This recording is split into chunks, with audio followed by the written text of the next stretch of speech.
Welcome to Bookish English 2. Today you'll learn how short stories can completely change the way you learn English. Stories train your ears to listen naturally, help you remember words faster, and make speaking easier without stress. You'll also practice real shadowing, pronunciation, and focus listening with me through 7 powerful stories. So watch till the end, because this lesson will show you how to learn English the smart, natural, and fun way. Chapter 1. The Magic of Learning with Stories. When I first started learning English, I felt lost. I memorized long lists of words. I studied grammar rules. I filled notebooks with exercises. But when it came time to speak or listen, everything disappeared from my mind. It was like I had words, but no life in them. Then one day, I found something different. Stories. Short, simple English stories that made me forget I was even learning. I started to feel English, not just read it. Stories have a secret power. They don't just teach you words. They make you see them, feel them, remember them. When you listen to a story, your brain connects words with emotions, pictures, and ideas. That's why children learn so fast, because they learn from stories, not from grammar books. When you learn through stories, English becomes natural. You don't force it, you live it. Every story is a small world. There are characters, feelings, and lessons. When you hear the words again and again in context, your brain starts building connections. Suddenly, you understand without translating. You start speaking with flow because you've heard the rhythm of real sentences. The best part? You don't even realize how much you're learning. When I tell my students to use short stories, I ask them to do 3 simple things. Listen carefully, repeat the sentences aloud, and imagine the meaning. It doesn't matter if you make mistakes. It doesn't matter if you forget a few words. What matters is that you stay connected to the story. That's how real learning happens, with focus, curiosity, and feeling. Let me give you an example. If you hear the boy was tired but he didn't give up, your brain isn't just hearing English. It's feeling determination. If you say it again aloud, he didn't give up. You are teaching your mouth, your voice, and your confidence to work together. That's the magic of repetition inside a story. It's not boring. It's alive. Now, when you listen to stories in English, I want you to do something simple but powerful. When you hear a short sentence, say it again softly. Match the rhythm. Feel the sound. That's called shadowing. It's how great speakers train their ears and tongues. Do it with emotion, as if you are the character. If you hear "I am brave," say it proudly. If you hear "I am tired," say it slowly. The more real you make it, the more fluent you become. You don't need long novels or complicated stories. Start small, short moral tales, classic children's fables, even modern mini-stories written in simple English. They are gold for beginners. Each story teaches you structure, pronunciation, and emotion all at once. So from today, promise yourself this: you won't just study English. You'll experience it. You'll live each story like it's happening to you. You'll listen deeply, repeat with meaning, and let English grow inside you naturally, because every story is a teacher.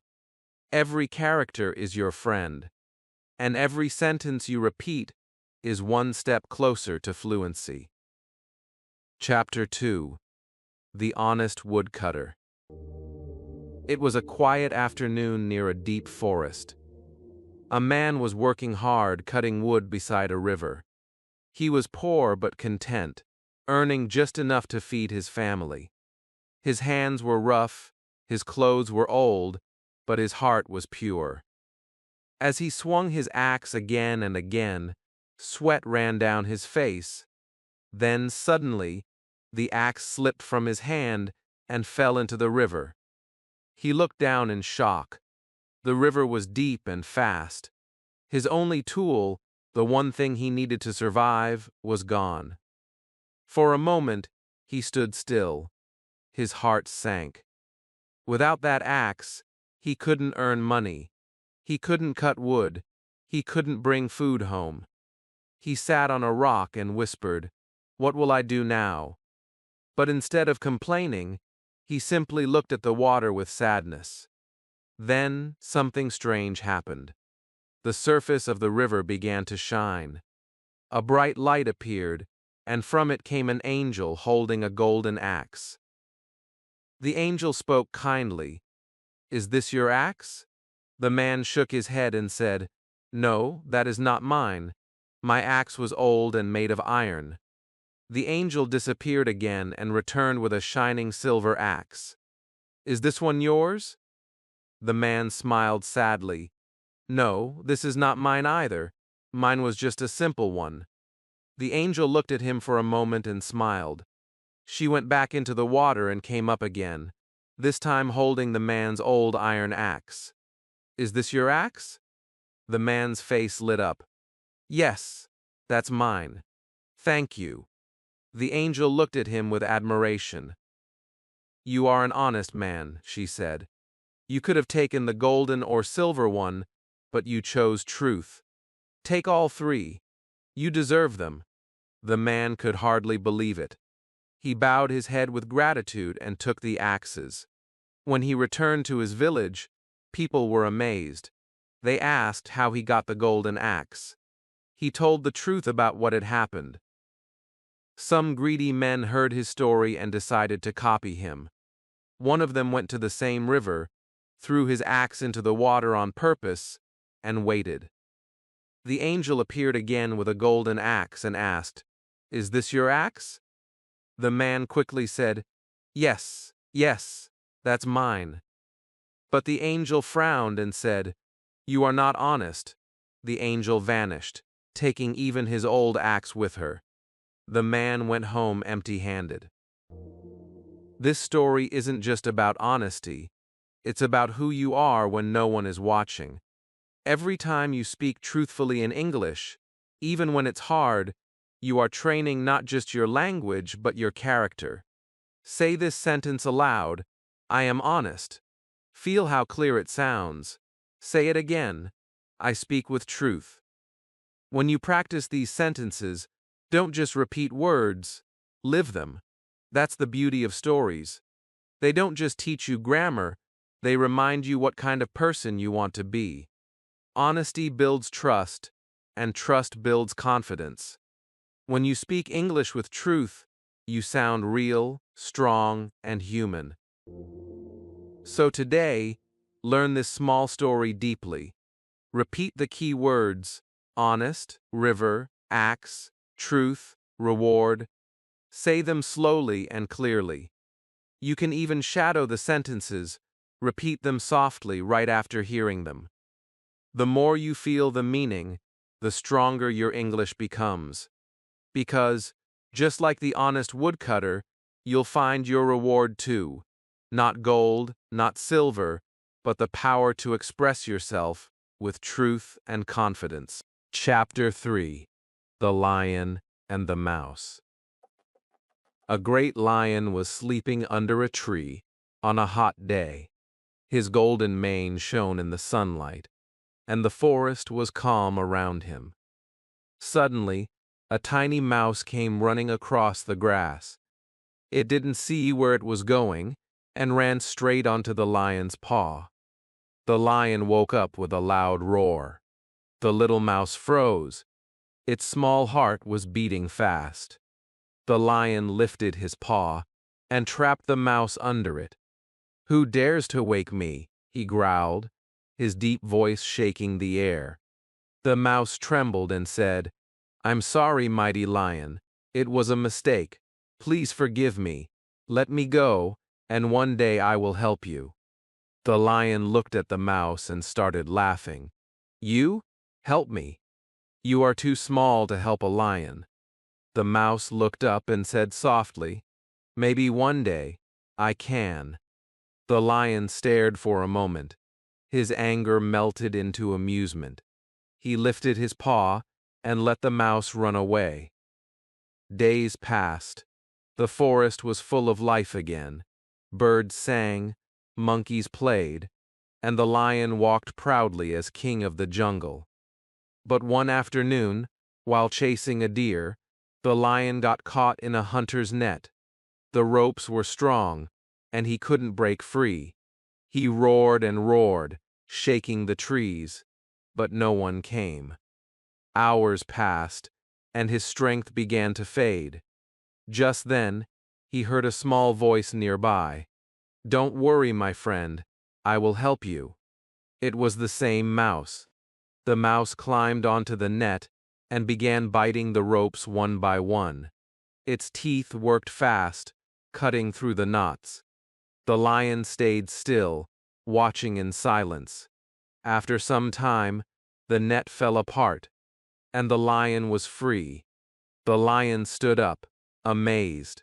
"You saved my life," he said. The mouse smiled and replied, "I told you, one day I would help you." The lion bowed his head and said, "Thank you, little friend. I'll never forget this." This small story carries a big message. No one is too small to help another. True strength isn't in size, it's in kindness. Many learners feel like the mouse when they start speaking English, small, unsure, and afraid. But just like the mouse, you can grow stronger with every word you speak. Even small steps matter. Each sentence you repeat builds courage inside you. Try saying this out loud. I can learn. I can help. I am not small. Feel the meaning behind every word. When you repeat these sentences, you aren't just practicing English, you're shaping your mindset. That's what stories do. They help you learn language through feeling, not fear. Now let's use this story for practice. Focus on rhythm and emotion. Say, "Please forgive me." Then say, "I told you, one day I would help you." Listen to how your voice changes with each line.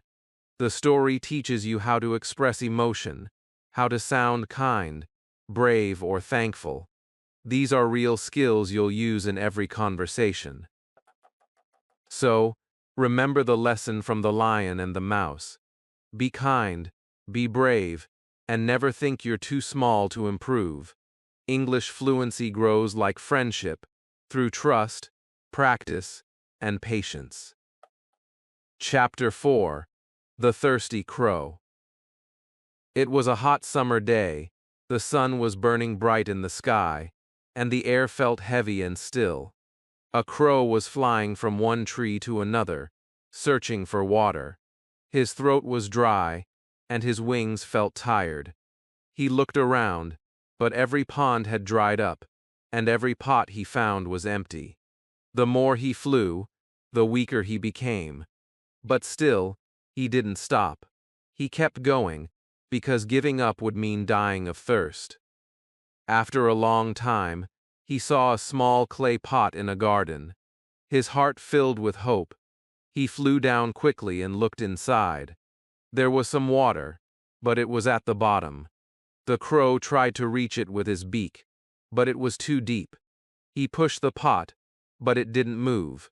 For a moment, he stood silently beside it, feeling helpless. Then, suddenly, an idea came to his mind. He looked around and saw small stones on the ground. He picked up one stone and dropped it into the pot. The water moved up a little. He picked another stone and dropped it in again. Then another, and another.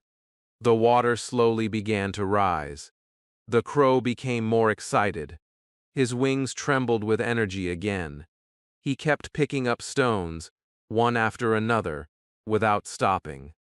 Finally, the water reached the top. The crow drank it happily and felt alive again. He looked up at the sky as if to say, "Thank you," and flew away stronger than before. This story is simple, but it carries a lesson that can change the way you learn English. Like the crow, many learners feel tired when progress seems slow. They study for days, and yet speaking feels difficult. They think, maybe English is not for me. But remember, just like the crow, you don't need luck, you need persistence and creativity. One small stone at a time, and you will fill your pot of fluency. Each new word you learn is like one stone.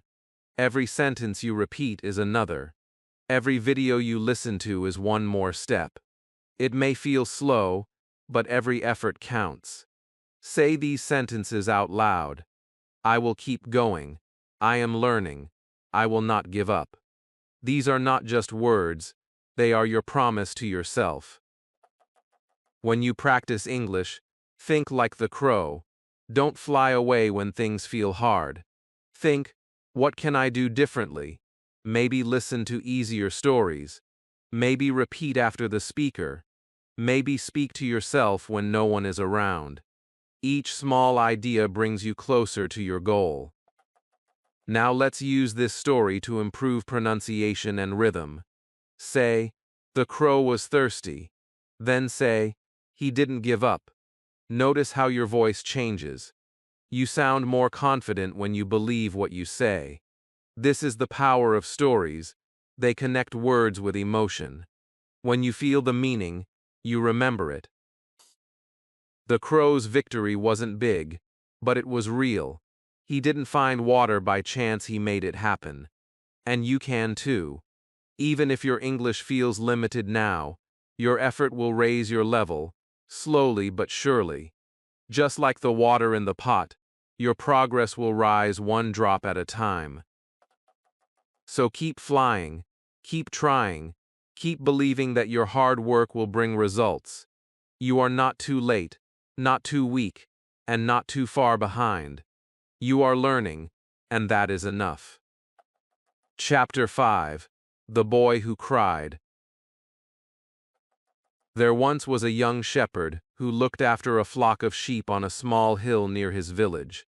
Every morning, he took the sheep out to the green fields, and every evening, he brought them back home. It was a quiet and simple life, but to the boy, it felt boring. He wanted something exciting to happen, something that would make the villagers notice him. One afternoon, while sitting alone and watching the sheep eat grass, a mischievous thought came into his mind. He stood up, ran toward the village, and shouted loudly, "Wolf! A wolf is attacking my sheep! Help me!" The villagers dropped what they were doing and ran up the hill with sticks and tools to save the flock. But when they arrived, there was no wolf. The boy laughed and said, "I was only joking, Allah." The villagers were not pleased. They shook their heads and went back home, warning him not to play with such serious things. The next day, the boy felt the same boredom again. He looked around, smiled to himself, and repeated the trick. He shouted even louder this time, "Wolf! Please help! The wolf is here, Allah!" The villagers once again came running. They were sweating and out of breath, but when they reached the top of the hill, they found the sheep safe and sound. The boy laughed again. "You all believed me again," he said proudly. The villagers were angry this time. They told him, "No one will trust you if you keep lying." A few days later, while the sun was setting and the sky was turning red, the boy suddenly saw something moving near the forest. His smile disappeared. A large gray wolf came out quietly, its eyes glowing in the fading light. The sheep began to panic and run in all directions. The boy shouted at the top of his voice, "Wolf, please help me. This time it's real. Wolf, Allah." But the villagers didn't believe him anymore. They thought he was joking again, so no one came. The wolf attacked the sheep, and the boy could do nothing to stop it. When the villagers finally came to check, they saw what had happened. The boy was sitting on the ground, crying. An old man put his hand on the boy's shoulder and said, "Remember, no one believes a liar, even when he speaks the truth." The boy nodded slowly, realizing the pain that lies can bring.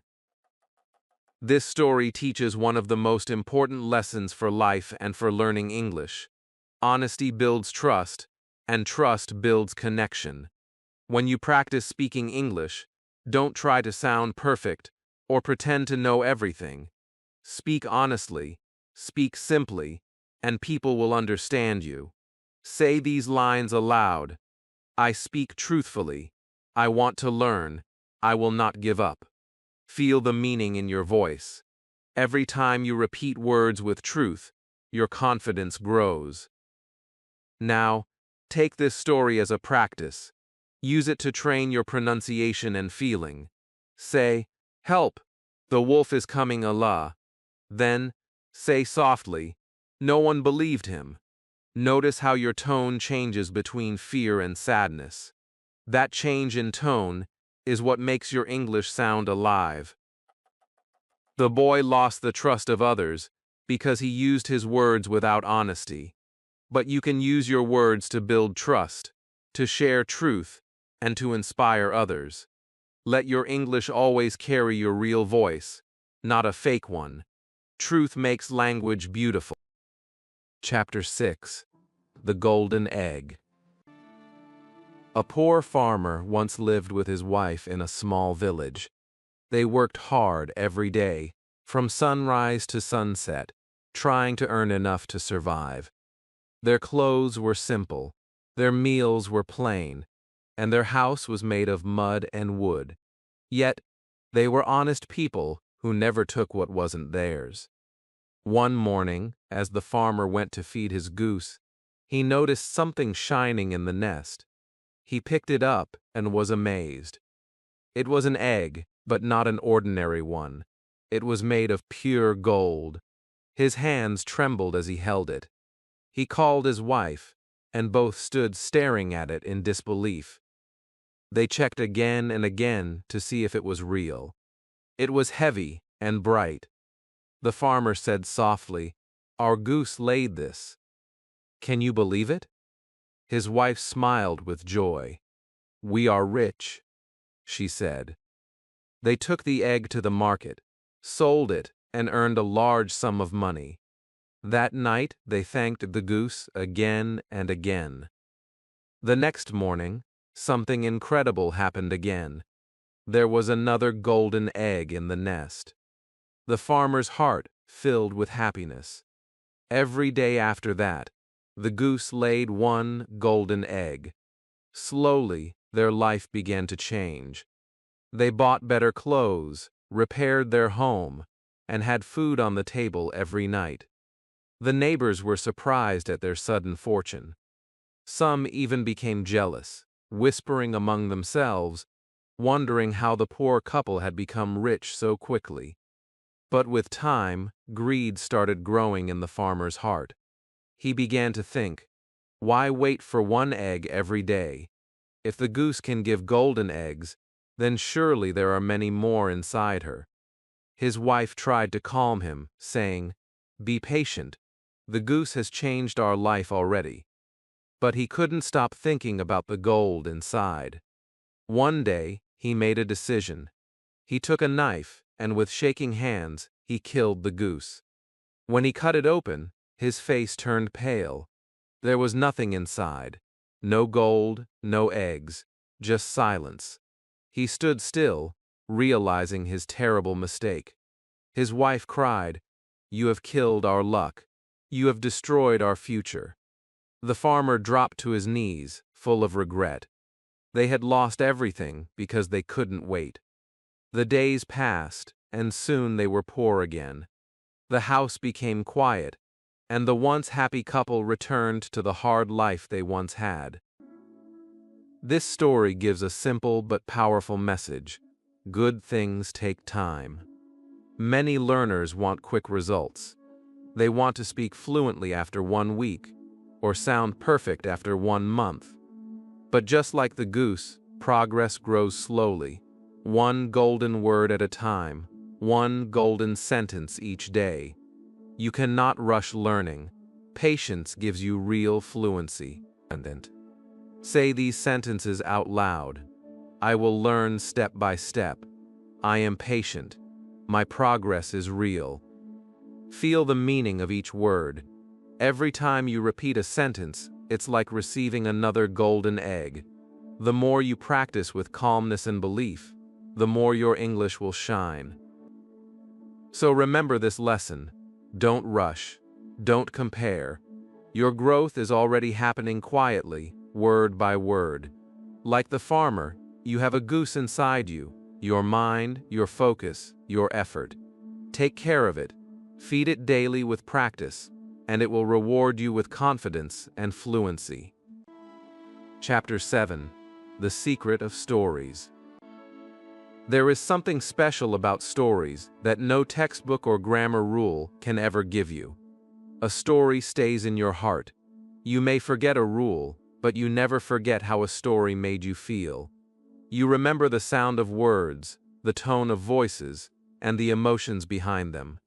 That is the real secret of learning English through stories. Every story you listen to teaches more than vocabulary. It teaches you how to think, feel, and express yourself in English. Think about all the stories you've heard so far. The honest woodcutter taught truth.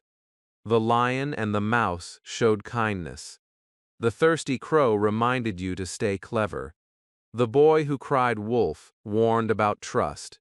And the golden egg whispered patience.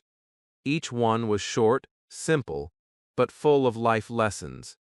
Every time you listened, repeated, and imagined, your brain started connecting emotions with words. That is how natural language grows inside you. When you learn through stories, you don't just study, you live the words. You remember honest not as a word, but as the feeling of being truthful. You understand help not from a dictionary, but from the mouse saving the lion. These connections make English stick in your memory longer and make you speak with meaning instead of memorizing. Now, think of yourself as a character inside these stories. You are the learner who started small, like the mouse. You are the crow who didn't give up. You are the farmer who learned patience. You are becoming fluent, one sentence at a time. That is why stories work. They put you inside English. To make this powerful, you must practice with intention. Listen carefully to each story again. Repeat after the speaker. When you hear, truth always wins, say it aloud clearly. When you hear, never give up, say it with strength. Let your mouth move, let your ears listen, and let your mind feel the meaning. That is how fluency begins. Not from grammar books, but from connection. Every learner who stays with stories becomes confident. At first, they may hesitate. They might think, I understand but can't speak. Then, after a few stories, they start repeating small parts. Soon, they speak full sentences naturally. It happens because stories show real-life rhythm, how words rise and fall, how emotions shape the voice. You don't learn just to talk, you learn to communicate. Now, try a small activity. Think of your favorite story from what you've learned. Summarize it in 2 or 3 lines in English. Use simple words. For example, a boy lost his axe but stayed honest. He got gold as a reward. That's already speaking practice. You are using the language that your brain remembers emotionally. The secret of stories is not about listening once, it's about living them again and again. When you repeat them, your fluency becomes natural. When you tell them to someone else, you own the language. You start thinking in English without effort. That is why every great teacher says, if you want to learn a language, learn its stories. So, keep listening, keep repeating, keep feeling. Every story you learn adds a new part to your English soul. You are not just learning words, you are growing as a storyteller, as a thinker, as a confident speaker of a new language. And now, as we finish this journey of 7 stories, ask yourself one question. Which story taught you the most about yourself? Tell me in the comments below. Your answer might inspire another learner today. If you enjoyed this video and learned something valuable, make sure to like it, subscribe to Bookish English, and share it with your friends.